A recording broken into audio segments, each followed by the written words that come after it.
getir, getir, getir.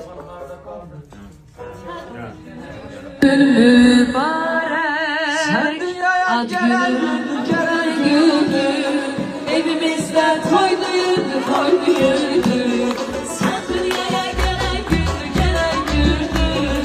evimizde toyluydu gülür bize arzu dilek gönül ad günü mübarek gülür bize arzu dilek gönül ad günü mübarek Ad günü, çok mübarek, mübarek, ad günü.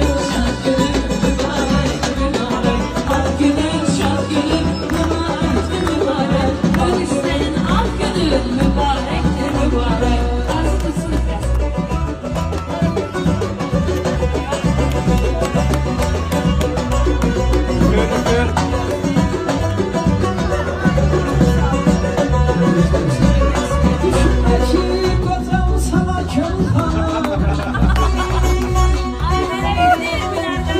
ki kocam sana her yaranın kocalanmaz.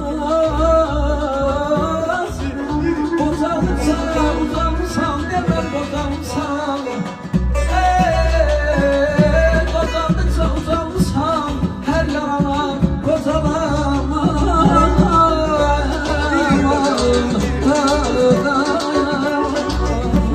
sağ olun, teşekkür ederim. Var olasın, bu sevdiğiniz çok sağ olun.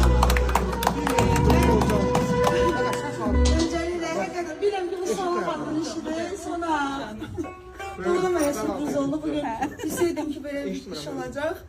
Ne bileyim çok sevindim. Kolektive teşekkür ederim. Aslında her bir sürpriz oldu. Vallahi aslında bugün değil, sabahtan olabilir.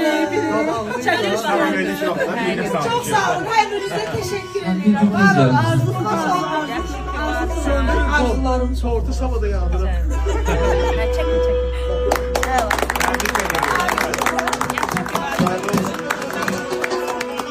Sadece oldu bize bana. Hangi vakti önerir? Bu akşam 12 için paylaştım.